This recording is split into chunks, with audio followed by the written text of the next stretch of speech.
नमस्कार दोस्तों, स्वागत है आपका अपने चैनल स्टडी अड्डा में। तो दोस्तों, सबसे पहले तो मैं आपसे यही कहना चाहूँगा कि आप देख रहे होंगे कि सोशल मीडिया के माध्यम से बहुत सारी जो अफ़वाहें चल रही हैं, आपने क्या करना है, उन अफ़वाहों से सावधान रहना है।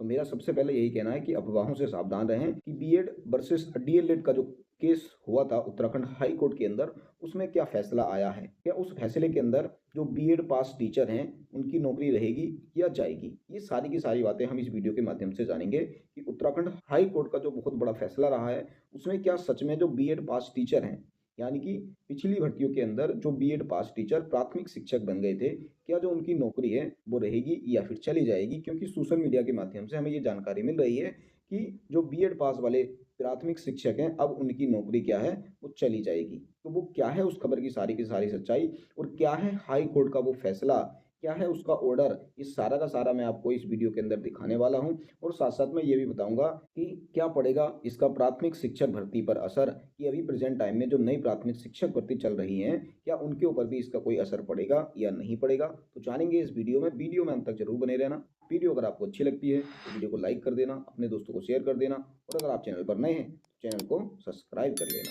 तो स्टार्ट कर लेते हैं। तो देखो, सबसे पहले मैं आपको ये ऑर्डर दिखा देता हूँ जहाँ पर आपको देखने को मिल जाएगा सब कुछ साफ-साफ स्पष्ट तरीके से। यहाँ पर आप देखेंगे WPSS 1196/2025 हॉनरेबल मनोज कुमार तिवारी ये जज रहे हैं। बाकी जो एडवोकेट रहे हैं ये रहे Mister Dushyant Mainali ji, learned counsel for the petitioner, यानी कि ये पिटिशनर की तरफ से जो वकील रहे हैं वो दुष्यंत मैनाली जी हैं। दूसरा मिस्टर सौरभ अधिकारी, learned central government standing counselling for the union of India, यानी कि ये भारत संघ की तरफ से ये एडवोकेट रहे हैं। दूसरा अगर हम देखते हैं तो ये जो हैं Mister Rajiv Singh Bisht, learn additional CSC for the state of Uttarakhand, यानी कि स्टेट ऑफ उत्तराखंड की तरफ से ये राजीव सिंह जी वकील रहे हैं। और योगेश पचोलिया जो हैं, जो ये एनसीटीई की तरफ से एडवोकेट रहे हैं। और साथ-साथ में अगर हम देखते हैं तो ये देखो 5वां पॉइंट जो है, इसको अगर आप देखेंगे तो यहाँ पर लिखा है कि petitioner is a graduate with DElEd and CTET qualified, की जो पिटिशनर है वो डीएलएड और सीटेट क्वालिफाइड है। दस according to her she is eligible for appointment as assistant teacher in a government primary school, इसलिए वो क्या है, प्राइमरी स्कूल में असिस्टेंट टीचर बनने के योग्य हैं। According to her several candidates with BEd qualification have also been appointed as assistant teacher in the different government primary school. और इनके अनुसार ये कहना है कि जो जिन लोगों की बीएड क्वालिफिकेशन है वो अलग अलग प्राइमरी स्कूल के अंदर टीचर बन चुके हैं, अपॉइंटमेंट हो चुके हैं उनके within state of Uttarakhand with the aid of interim order passed by the court. और कुछ ऐसे हैं जिनको कोर्ट के द्वारा से अंतरिम रिलीफ दी गई थी, अंतरिम रिलीफ के कारण वो टीचर बने थे। ठीक है, इसी तरह के बहुत सारे केस हैं। आप इस पूरे केस को अच्छे से पढ़ लेना, बाकी इसको लास्ट में मैं आपको हिंदी में समझा देता हूँ। ठीक है, अगर आप इस ऑर्डर को पूरा अच्छे से पढ़ना चाहते हैं तो आप हमारे टेलीग्राम चैनल से जाकर इस ऑर्डर को डाउनलोड करके आसानी से पढ़ सकते हैं। अब देखो, मैं आपको हिंदी में यहाँ पर दिखा देता हूँ। इसी ऑर्डर को मैंने गूगल ट्रांसलेट की मदद से हिंदी में चेंज कर लिया और आप यहाँ पर देखेंगे तो यहाँ पर भी यही चीज़ें आपको देखने को मिल जाएंगी कि दुष्यंत मैनाली जी याचिकाकर्ता के विद्वान अधिवक्ता हैं, सौरभ अधिकारी जी ये केंद्रीय सरकार के विद्वान वकील हैं और राजीव सिंह बिष्ट जी जो हैं ये हैं उत्तराखंड के एडवोकेट हो जाएंगे उत्तराखंड की साइड से। योगेश पचोलिया जी ये एनसीटीई की तरफ से हैं। अब इसमें अगर आप देखेंगे तो सीधा सीधा यहीं पर लिखा है कि याचिकाकर्ता स्नातक हैं और उन्होंने डीएलएड और सीटेट योग्यता प्राप्त की है, इसलिए उनके अनुसार वह एक सरकारी प्राथमिक विद्यालय में सहायक अध्यापक के पद पर नियुक्ति के लिए पात्र हैं। उनके अनुसार बीएड योग्यता वाले कई उम्मीदवारों को भी इस न्यायालय द्वारा पारित अंतरिम आदेशों की सहायता से उत्तराखंड राज्य के सरकारी प्राथमिक विद्यालयों में सहायक अध्यापक के पद पर नियुक्त किया गया है। कि बहुत सारे बीएड वाले अभ्यर्थी ऐसे हैं कि जिनको न्यायालय ने अंतरिम आदेशों का हवाला देकर उनको प्राथमिक शिक्षक के पद पर नियुक्ति दे दी है, जबकि कुछ ने बिना किसी अंतरिम आदेश के भी इसमें भाग लिया है, जबकि बहुत सारे ऐसे हैं जिन्होंने बिना किसी अंतरिम आदेश के भी नियुक्ति पा ली है। ठीक है, आगे अगर हम देखते हैं तो लिखा है कि याचिकाकर्ता के विद्वान अधिवक्ता का तर्क है कि माननीय सर्वोच्च न्यायालय ने देवेश शर्मा बनाम भारत संघ एवं अन्य 2023 एससीसी ऑनलाइन SC 985 के मामले में यह निर्णय दिया था कि सरकारी प्राथमिक विद्यालयों में सहायक अध्यापक के पद पर नियुक्ति के लिए बीएड मान्य योग्यता नहीं है। उन्होंने आगे तर्क दिया कि उपरोक्त मामले में दायर एक पुनर्विचार याचिका में माननीय सर्वोच्च न्यायालय ने 8/4/2024 को निम्नलिखित आदेश पारित किया था। यानी कि इसके अंदर एक याचिका दायर की गई थी जिसमें भाई हाई सुप्रीम कोर्ट ने साफ साफ बोल दिया था कि अब प्राथमिक के अंदर जो बीएड है वो एलिजिबल नहीं है, सिर्फ डीएलएड वाले अभ्यर्थी ही एलिजिबल हैं। तो इसके साथ साथ में अब सुप्रीम कोर्ट ने क्या आदेश दिया था, देखो यहाँ पर भी लिखा, क्योंकि ऐसा प्रतीत होता है कि शैक्षणिक प्राधिकारियों के द्वारा निर्दिष्ट पात्रता मानदंडों के आधार पर बीएड डिग्री वाले बड़ी संख्या में उम्मीदवारों की नियुक्ति पहले से ही हो चुकी थी, इसलिए हमें नहीं लगता है कि उन्हें हटाया जाना न्याय संगत होगा। देखो बहुत सारे जो अभ्यर्थी बोल रहे थे ना कि जो बीएड वाले टीचर बन चुके हैं प्राथमिक के अंदर, क्या उन्हें हटाया जाएगा? तो भाई यहाँ पर सुप्रीम कोर्ट ने साफ-साफ कह दिया है कि उन्हें हटाया जाना न्याय संगत नहीं होगा, ऐसा उन्हें लगता है। ठीक है? तदनुसार हम मानते हैं कि इस पीठ द्वारा 11 अगस्त 2023 को 23 को दिए गए निर्णय का भविष्य में प्रभाव होगा, लेकिन इस निर्णय का भविष्य में प्रभाव केवल उन उम्मीदवारों पर लागू होगा जिनकी नियुक्ति बिना किसी योग्यता या किसी न्यायालय द्वारा लगाई गई शर्तों से हुई है। यानी कि भई ये जो प्रभाव है उन अभ्यर्थियों पर नहीं होने वाला बिल्कुल भी, जिन्होंने बिना जिनकी जो नियुक्ति है बिना किसी रोक-टोक के हुई है।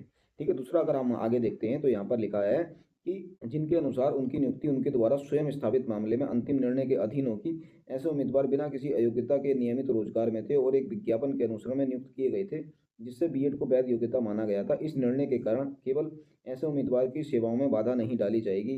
यानी कि भी ऐसे उम्मीदवार जो कि जब नोटिफिकेशन यानी कि जब विज्ञापन जारी किया गया था और उस विज्ञापन के अंदर ये लिखा गया था कि जो बीएड वाले अभ्यर्थी हैं वो प्राथमिक में आवेदन कर सकते हैं, तो उनको तो बिल्कुल भी बाधा नहीं आने वाली है। परंतु कुछ ऐसे अभ्यर्थी हैं जिनके अंदर विज्ञापन में ही ये लिख दिया गया था कि बीएड जो है वो कोर्ट के अधीन रहेगा, कि कोर्ट का जो अंतरिम आदेश है उसके अधीन यहाँ पर नियुक्ति की जाएगी। अगर कोर्ट कल को ये कह देता है कि भाई इनको बाहर करना है तो इनको बाहर किया जा सकता है। हाँ, उन लोगों को थोड़ी सी बाधाएं आ सकती हैं, परंतु उन सबको भी बाधाएं नहीं आएंगी, उनके लिए भी इस ऑर्डर के अंत में कुछ बताया गया है। ठीक है? आगे अगर हम देखते हैं तो देखो इसको आप पढ़ लेना। यहाँ से अगर आप देखेंगे तो ये सीधा-सीधा लिखा है कि इस याचिका के माध्यम से याचिकाकर्ता ने निम्नलिखित राहत मांगी है।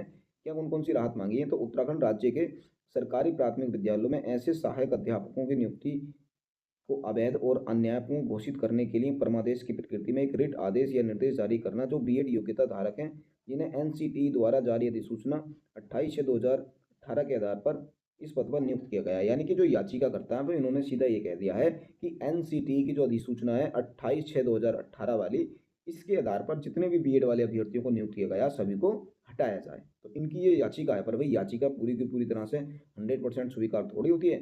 दूसरी इन्होंने मांग की है कि प्रतिवादी क्रमांक 2 और 3 को निर्देश देते हुए परमादेश की प्रकृति में एक रिट आदेश निर्देश जारी करें कि वे चयन प्रक्रिया में भाग लेने वाले नियुक्त उम्मीदवारों को छोड़कर सरकारी प्राथमिक विद्यालयों में सहायक अध्यापकों की चयन सूची पुनर्व्यवस्थित करें जिनके पास बीएड योग्यता है। यानी कि पहली मांग तो इन्होंने की है कि जितने भी बीएड वाले अभ्यर्थी हैं उनको हटाया जाए। दूसरी मांग की है कि भाई जिस भी भर्ती के अंदर बीएड वाले टीचर बने थे उसकी सूची को क्या है पुनर्व्यवस्थित किया जाए, कि जो भी मेरिट लिस्ट बनाई गई थी उस समय उस लिस्ट में थोड़ा सा परिवर्तन किया जाए और परिवर्तन करके बीएड वालों को हटाकर जितने भी अन्य डीएलएड वाले बच्चे थे उनके नाम को उसमें लिखा जाए। ठीक है?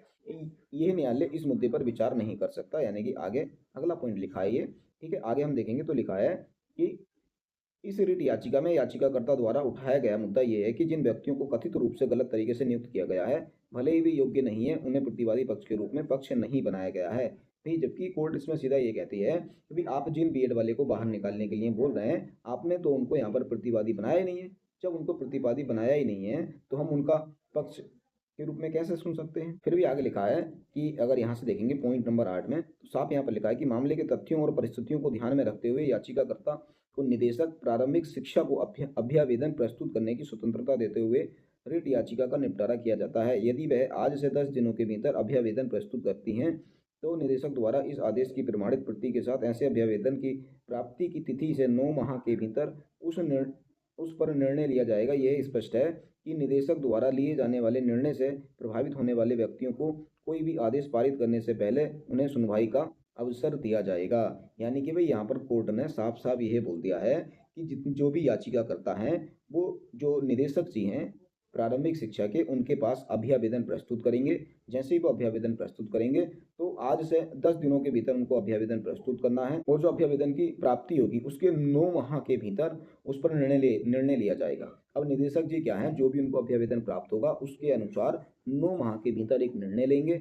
निर्णय लेने के बाद भाई उस निर्णय से जितने भी बीएड वाले अभ्यर्थी हैं प्रभावित होंगे, तो उन यानी कि जितने भी बीएड वाले अभ्यर्थी हैं प्रभावित होंगे, यानी कि जिनको लगेगा कि ये बाहर निकलने की कगार पर हैं, तो उनको बाहर निकालने से पहले उनको सुनवाई का अवसर दिया जाएगा। यानी कि डायरेक्ट उनको नहीं निकाल सकते हैं भाई। जो जिनकी नियुक्ति भी अगर किसी भी अंतरिम आदेश के तहत हुई है, तो उनको भी यहाँ पर डायरेक्ट नहीं निकाला जाएगा, पहले उन्हें सुनवाई का अवसर दिया जाएगा। और भाई जब आप खुद ही देख सकते हैं कि जिन अभ्यर्थियों को 2 से 3 साल नौकरी करते हुए हो गए तो उनकी गलती थोड़ी है। इस सरकार ने उनको कहा था, विज्ञापन निकाला तो वो ज्वाइन हो चुके हैं। तो हालाँकि मुझे नहीं लगता कि अब वो निकलेंगे। अगर हमको निकालना होता तो भई उनका जो पहले का टाइम होता है स्टार्टिंग में ही उनको निकाल दिया जाता, पर अब मुझे नहीं लगता कि उनको निकाला जाएगा, क्योंकि उनको सुनवाई का अवसर भी दिया गया है और यहाँ पर समय भी 9 माह रखा गया है। भई 9 माह का मतलब लगभग 1 साल ही हो जाता है। ठीक हो गया ना? उम्मीद है आपको ये ऑर्डर अच्छे से समझ में आ गया होगा। परंतु अब मैंने क्या किया है ना, देखो एक मैं चीज़ आपको और दिखा देता हूँ कि चैट जीपीटी के माध्यम से इस ऑर्डर को मैं आपको थोड़ा-सा और समझा देता हूँ। ये ऑर्डर मैंने जब चैट जीपीटी को भेजा तो उसने अपनी आसान भाषा में इस ऑर्डर को समझाया है। ये लिखा है, ये किस विषय में है? तो पिटिशनर याचिकाकर्ता ने कहा है कि वे डीएलएड प्लस स्टेट पास हैं, इसलिए उत्तराखंड में सरकारी प्राथमिक स्कूल में असिस्टेंट टीचर बनने के योग्य हैं। उनका आरोप है कि बीएड वालों को भी प्राथमिक शिक्षक बना दिया गया है। ठीक है? तो ये तो सारी की सारी चीज़ें मैंने आपको बता दी हैं। यहाँ देखेंगे कुछ बीएड उम्मीदवारों को कोर्ट में अंतरिम आदेश या इंटरिम ऑर्डर के आधार पर नियुक्ति मिली है, कुछ को बिना किसी कोर्ट आदेश के भी नियुक्त किया गया है। इससे उन्हें नुकसान हो रहा है, इसलिए उसने कोर्ट में मामला दर्ज किया है। ठीक है? कोर्ट में कौन-कौन पक्ष रहे हैं, तो ये तो मैंने आपको बता दिए हैं, जो एडवोकेट रहे हैं। पिटिशनर पिटिशनर का मुख्य तर्क क्या है? देखो इनका मुख्य तर्क क्या है? सुप्रीम कोर्ट ने कहा कि बीएड प्राथमिक शिक्षक की वैध योग्यता नहीं है। उसने सुप्रीम कोर्ट के केस देवेश शर्मा वाला ये इन्होंने कह दिया था। ठीक है? जिसमें अगर आप देखेंगे तो ये सारा का सारा मैंने आपको बता दिया है। अगर आप यहाँ और देखो अच्छे से, यहाँ समझ में आ जाएगा। और लिखा है कि देखो, लेकिन बाद में सुप्रीम कोर्ट ने 8/4/2024 को आदेश दिया कि जो बीएड वाले 11 अगस्त 2023 से पहले भर्ती हो चुके हैं, उन्हें हटाया नहीं जाएगा। यानी कि 11 अगस्त 2023 से पहले जितने भी बीएड वाले भर्ती हो गए, उन्हें हटाया बिल्कुल भी नहीं जाएगा। ये सुरक्षा केवल उन लोगों को है जो बिना किसी कानूनी शर्त के बिना नियुक्त हुए हैं, नियमित नौकरी में थे और विज्ञापन में बीएड को वैध योग्यता बताया गया था। यानी कि यही पे जब विज्ञापन निकाला था तो वहाँ पर योग्यता बीएड रखी थी। अब वो नियमित नौकरी में हैं और बिना किसी कानूनी शर्त के नियुक्त हुए हैं, तो उनको तो हटाया जाना पॉसिबल है ही नहीं। हाँ भाई, जिनको इंटरिम ऑर्डर के तहत किया गया तो उन पर थोड़ा-सा हो सकता है, लेकिन ये लाभ सिर्फ पहले से नौकरी कर रहे बीएड वालों को है। केवल चयन यानी कि सिलेक्शन या भाग लेने वाले उम्मीदवार इस फैसले का लाभ नहीं ले सकते हैं। ठीक है? यानी कि ऐसे अभ्यर्थी जिनमें जिनके नोटिफ़िकेशन में साफ-साफ लिखा था कि जो बीएड है वो कंपल्सरी नहीं है, ये कोर्ट के अधीन है, तो उन लोगों को थोड़ा-सा खतरा हो सकता है, परंतु लास्ट में भी उनको सुनने का पूरा उन्हें अवसर दिया जाएगा यहाँ पर। ठीक है? पिटिशनर ने कोर्ट से क्या माँगा ये मैंने आपको अच्छे से बता दिया है। कोर्ट ने क्या कहा? देखो कोर्ट ने क्या कहा, ये मुद्दा मेन हो जाता है। कोर्ट ने कहा कि ये अदालत बीएड उम्मीदवारों को हटाने जैसे मुद्दे पर सीधे फैसले नहीं ले सकती है। क्यों नहीं ले सकती है? यहाँ पर लिखा है कि जिन बीएड वालों को गलत तरीके से नियुक्त किया गया है, उन्हें इस केस में पार्टी ही नहीं बनाया गया है। भाई जिन भी बीएड वालों को गलत तरीके से अपॉइंटमेंट किया गया है, उनको इस केस में पार्टी नहीं बनाया गया है। इसलिए उनके अधिकार प्रभावित होने के कारण कोर्ट कोई निर्णय नहीं दे सकता है। कोर्ट ने याचिका को खारिज नहीं किया, बल्कि एक रास्ता दिया है। ठीक है? रास्ता ये दे दिया है कि भई आप निदेशक के पास जाइए, वहाँ से आप कीजिए जो भी आप कर सकते हैं। कोर्ट का अंतिम आदेश क्या था? कोर्ट ने पिटिशनर को निर्देश दिया कि वह 10 दिनों के अंदर डायरेक्टर एलिमेंट्री एजुकेशन प्राथमिक शिक्षा निदेशालय को रिप्रेजेंटेशन यानी कि अर्जी दें। निदेशक को आदेश दिया कि अर्जी मिलने के 9 महीना के अंदर उस पर फैसला लिया जाए। ठीक हो गया? साथ-साथ में इस कोर्ट आदेश की प्रमाणित कॉपी भी रिप्रेजेंटेशन के साथ देनी होगी। जिन लोगों का ये निर्णय असर करेगा यानी कि बीएड नियुक्त उम्मीदवार, उन्हें सुनवाई का अवसर देना होगा। मतलब इसका साफ है कि कोर्ट ने पिटिशनर को विभाग के पास जाने का मौका दिया है और विभाग को 9 महीने में निर्णय लेने का आदेश दिया है। अंतिम निर्णय का इसका सार क्या रहा है? सारा का सारा मैं अब आपको सार बता देता हूँ कि कोर्ट ने बीएड वालों की नियुक्ति को रद्द नहीं किया है।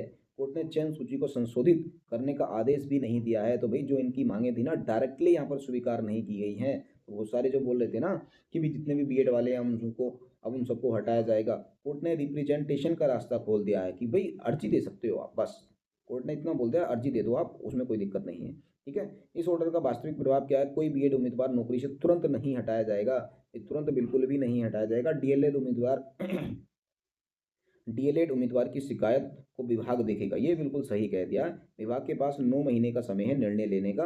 बीएड वालों को सुनवाई का पूरा मौका मिलेगा। भाई जितने भी बीएड वाले अभ्यर्थी हैं उनको सुनवाई का पूरा यहाँ पर मौका मिलेगा। साथ-साथ में कोर्ट ने किसी बीएड उम्मीदवार को अवैध घोषित नहीं किया है। तो ये पॉइंट बहुत ज़्यादा इंपॉर्टेंट हो जाता है कि किसी को भी अवैध घोषित नहीं किया है। तो उम्मीद है ये जो सारा का सारा सार था आपको अच्छे से समझ में आ गया होगा। अब जितने भी बच्चों के डाउट थे ना कि जो बीएड पास टीचर हैं, क्या उनकी नौकरी रहेगी या जाएगी? तो उम्मीद है आपको यहाँ से अच्छे से समझ में आ गया होगा कि किन-की नौकरी खतरे में है और किन-की नौकरी खतरे में नहीं है। ठीक हो गया? बीएड वर्सेस डीएलएड का जो कंप्लीट केस था, यहाँ पर मैंने आपको अच्छे से समझा दिया है। क्या रहा ये उत्तराखंड हाई कोर्ट का बड़ा फैसला? क्या अब देखो, हाँ, एक क्वेश्चन हो जाता है कि क्या इसका प्राथमिक शिक्षक भर्ती पर असर पड़ेगा? तो बिल्कुल भी नहीं पड़ेगा। भई इसका प्राथमिक शिक्षक भर्ती पे कुछ भी असर नहीं पड़ने वाला है, क्योंकि इसका जो फैसला है वो 9 माह में होने वाला है। और अभी प्रेज़ेंट टाइम में जो उत्तराखंड के अंदर नई प्राथमिक शिक्षक भर्ती चल रही है, उसका जो उसकी जो जॉइनिंग है वो लगभग 1 महीने या मैक्सिमम 2 महीने के अंदर कंप्लीट हो जाएगी। यानी कि इसकी प्रक्रिया तो 1 से 2 महीने के अंदर कंप्लीट हो जाएगी, जबकि इसका फैसला 9 माह के अंदर आना है। तो जिसकी वजह से प्राथमिक शिक्षक भर्ती पर इसका कुछ भी असर नहीं पड़ने वाला है। ठीक हो गया ना? तो उम्मीद है जितने भी आपके डाउट थे, क्वेश्चंस थे, आपको सबको अच्छे से समझ में आ गए होंगे। हाँ, फिर भी अगर आपको कोई डाउट बचता है तो कमेंट बॉक्स आपके लिए ओपन है। आप जी भर के कमेंट कर सकते हैं। अगर आपकी कोई राय हो या आप किसी अन्य टॉपिक पर वीडियो बनवाना चाहते हैं तो कमेंट बॉक्स में हमें बता सकते हैं। तो आपके कमेंट के हिसाब से हम वीडियो भी लेकर आएँगे और जो आपकी समस्या होगा उसका समाधान भी ज़रूर करेंगे। तो बाकी वीडियो अगर आपको हमारी अच्छी लगी तो वीडियो को लाइक कर देना, अपने दोस्तों को शेयर कर देना और अगर आप चैनल पर नए हैं, तो चैनल को सब्सक्राइब कर लेना। मिलेंगे हम बहुत ही जल्द अगली वीडियो में, तब तक के लिए बेस्ट ऑफ लक।